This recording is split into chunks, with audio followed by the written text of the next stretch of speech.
What's up, guys? This is Coach Grant with First Down Training, and today we're going to be going over the best quarterbacks to study. We're going to talk about the best quarterbacks to study for throwing mechanics, talk about the best quarterbacks to study for pocket footwork, escaping the rush, being a true dual threat. So I hope this video helps you guys out. Hope it could teach you a few new things. But also, fellas, if you're a quarterback and would like to train with us this offseason, we are coming out to 15 different cities across the country for 2-day-long QB and wide receiver camps. So check out that very first link in the description below. If you're coming to a city near you, we would love to have you out to one of our off-season camps. Next up, we're going to be coming out to San Francisco. That camp is completely sold out, but then we'll be heading out to Miami, Florida, Las Vegas, Charlotte, Portland, Dallas, Nashville, Chicago, Buffalo, Atlanta, Houston, Philly, Detroit, Boise, and Los Angeles, California. So check out that very first link in the description below, you guys. We'd love to have you out to one of our off-season camps. Let's get started with this video. So now, one thing I want to say, first things first, we're going to be going over some pocket footwork stuff first.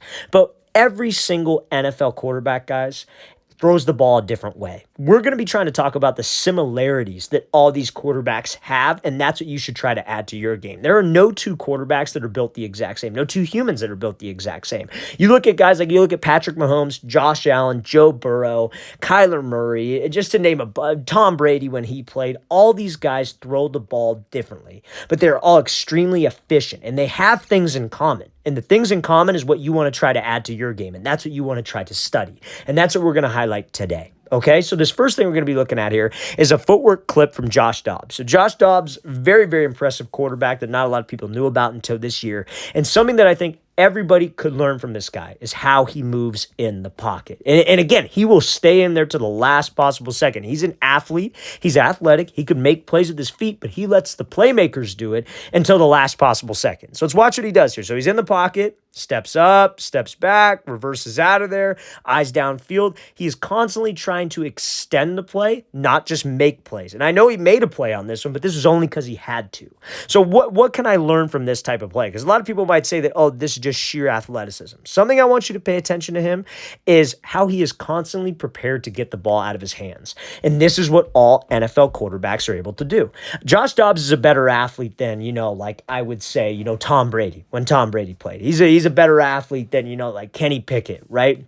And you look at guys like Kyler Murray. He's a better athlete than Josh Dobbs. They're all different athletes, but what can we learn from the way they play the game in the pocket? Number one, he never loads up. He is constantly in a position, in a base where he is ready to throw. He doesn't have to lift the ball up to his ear. He doesn't have to dip down and get weight on his back. Like, he's just constantly ready to go, and his eyes are downfield. This is what all the elite guys have in common, and this is what you should try to study. So, guys, if you're getting pressure in the pocket, like let's say you're training and you're working drills where you got to step up in the pocket, I never want quarterbacks to have to load up and lift the ball up to their ear or hold the ball super low, and then they have to lift it up to, their chest.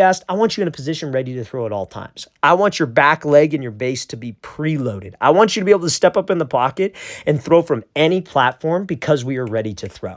And like I said, another thing too, when you look at all elite guys, and this is something a lot of high school guys struggle with, at this point right here, they're already looking down and they are looking to run. You see Dobbs when he gets out of the pocket here, eyes are up, scanning the field, trying to find somebody open. He doesn't want to run the ball. And as quarterbacks, guys, we shouldn't want to run the ball. We will do it if we have to. And if we are a true dual threat, absolutely. We want to make those plays all the time. Playmakers. But we want to get the ball to the receivers. Those guys make us look good. And that's what college coaches ultimately are looking for in their quarterbacks. They're trying to find a point guard out there that will let other people make plays and only take it if he needs to. So that's what you should try to pull from every single NFL quarterback that you watch. You're just watching a game on Sunday. Watch how those guys play in the pocket. They know how to move without any wasted motion. They know how to step up in the pocket, get the ball out. They know when they escape the pocket, have their eyes downfield. And that's ultimately what people are looking for in quarterbacks. So now, let's talk about the mechanics side of thing, right? Me personally, I think the two best guys mechanically throwing the football in the NFL, this is at least what I would say, that align the most with the teachings that I have, would be Joe Burrow and Anthony Richardson. I think those two guys mechanically are extremely sound. But again, not everybody's as big as Anthony Richardson. Not everybody's as talented as Joe Burrow. Not everybody has the body type that those guys have. So what should you try to learn from their throwing mechanics? Because a lot of like armchair quarterbacks, people who don't know the position, people who don't play football, will just say, oh, well, it's easy for Anthony Richardson to make those throws because he's big. What about Joe Burrow? Joe Burrow ain't a freaking like athletic specimen like Anthony Richardson. They're both different players, but they have a lot of similarities in their motion. That is what I'm trying to get across to you guys. So first thing I want to talk about is the arm path, right? How do you take the football back? And this is something, again, some people may not like, Joe Burrow throws the ball a whole hell of a lot differently than a guy like Aaron Rodgers when it comes to arm path, right? But when they take the football back, something that all 32 NFL starters do, is they get to some kind of a position I call a backstroke. And this is what you guys should try to add to your game. So when you go back with the football, a lot of quarterbacks like to, and they've been taught this, and this is incorrect teaching, lift the ball straight to 90 degrees. But here's the issue, guys. As quarterbacks, there is so much power generated from hips, from legs, and from your core. Power is not generated from your shoulder, your elbow, your arm. Your arm's just kind of along for the ride. It's like a lever. It's just a whip that just gets the finish on the ball, right? So when you start your throwing motion, I think we all can agree as quarterbacks, we don't want to take a really long front stride. I don't want to like step to the target like a baseball pitcher. I want to almost step in place. And we're going to talk about that with Anthony Richardson. But when your front foot gets down, obviously, we want to take a short stride so your feet don't get really wide, because when your feet are very wide, it makes it hard to rotate at your hips. And I have a point with this with the arm path in a second. So when your front foot gets down, you want your hips to be able to rotate through next. That's why you take a short front stride so your hips can fire. You're not crazy wide.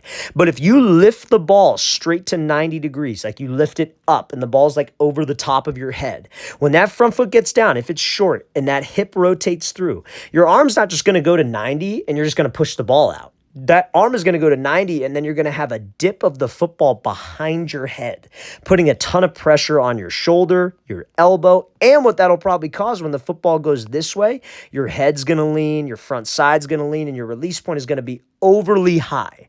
So, because the reason why that happens is because your hip rotation factors into your rotator cuff.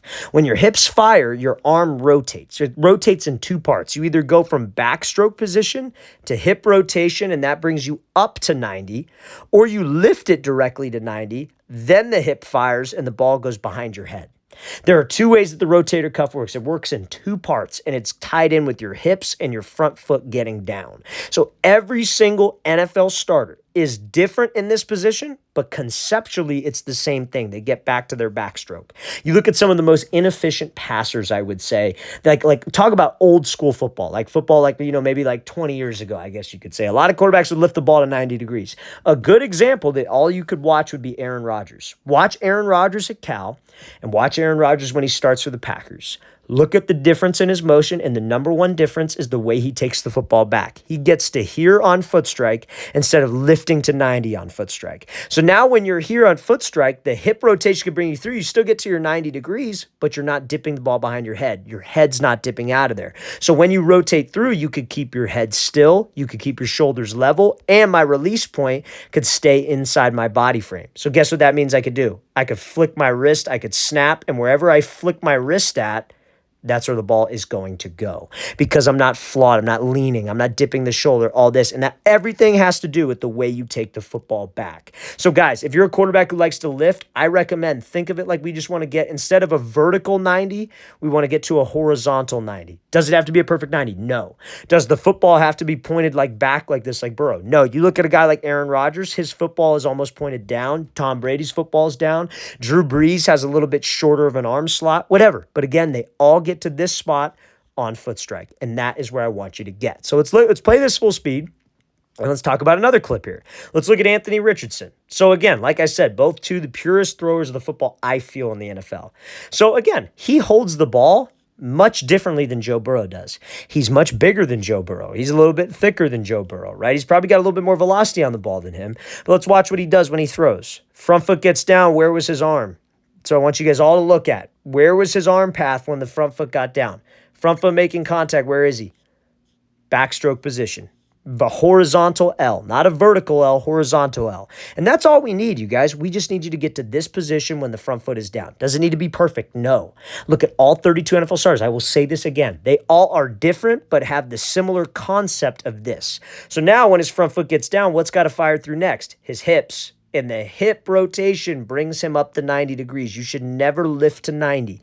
The hip rotation will bring your arm to 90 degrees. Hips are firing through. Ball's not dipping behind his head. He could stay steady with his head. His shoulders could stay level. His hips could stay at the target. So guess what he could do now?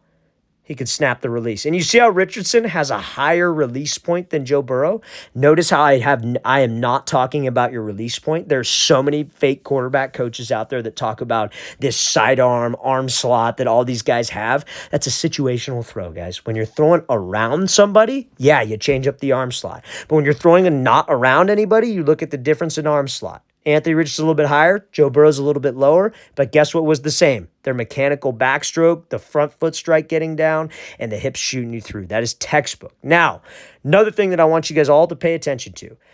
When Richardson let go of this ball, where was his front hand? Up by his collarbone, right? I call this like eating a sandwich. You want to pretend like your front hand is eating a sandwich. And when he throws, you see how his shoulders and his hips, you should be able to draw a square. Hand up by his collarbone, and you should draw a square with the upper body. Let's look at Joe Burrow. When he throws the ball, I know you can't see his offhand, but you could tell that it doesn't drop down. But look at his body. Should be able to draw a square. Maybe a slight over rotation, maybe a little bit. But again, he's not rotating way open. Now let's look at another example here after Anthony Richardson. Let's look at Trevor Lawrence when he throws. Where's that hand? Up by his collarbone. You should be able to draw a square and see the hand by the collarbone. So let's watch this again. Why is this important? You look at all 32 NFL starters. Not a lot. Even Patrick Mahomes. And Patrick Mahomes is a guy that you probably shouldn't try to mimic his mechanics just because he doesn't. Listen, he's very talented, but it's not like something that you would teach a 10-year-old quarterback. You wouldn't teach a 10-year-old quarterback to throw the way he throws and do certain things that he does. He's just a freak of nature, right? But something that he has in common with all 32 NFL starters, which is what I think you guys should try to add to your game. Pay attention to his front hand and his motion. Up by the collarbone. His shoulders and his hips are level. Why is this important? This is important because it allows your release point to stay at an accurate spot. Because like I said, everybody's got different motions. Everybody takes the ball back differently. Everybody's got somewhat of a different arm slot, right? But when you take the football back, if we go to that L, horizontal L, and you see how Lawrence is a little bit higher than the other guys, hip rotation brings you through, right? But when that hip rotation brings you through, you don't lean out. But a lot of quarterback coaches used to teach swing the elbow down, rotate with the front shoulder. All that does is make your release point fly outside your body frame. But when you keep this hand by your collarbone, you keep your shoulders and your hips level, you have something called a stable front side. And when your front side is stable, your arm's just along for the ride inside your frame, and it's wherever you flick that wrist. So let's generate power here and from my front stride and my legs. The upper half just stays controlled. But the upper half can't stay controlled if I don't have that good backstroke. I don't time up the backstroke with the front stride. But again, like I said, fellas, everybody's different, but these are the keys that you see so many guys do, so you should probably try to add to your game as well. So fellas, if you get one thing from this video, is just try to do what all the best have in common. There is no best guy to study. It's trying to find what all these top tier guys have in common and how can you apply that to your own game and your own unique throwing motion. All right, fellas, really want to thank you for watching. I really appreciate it. If you have any questions at all, don't hesitate to leave those in the comment section below. Always appreciate the feedback. It's always great to hear from you guys. And again, fellas, if you would like to come out to 15 of our off-season training camps this year, coming out to San Francisco, all the way to Boise, Detroit, Los Angeles, all over the place, you guys. Very first link in that description below to sign up. I'll see you guys next time.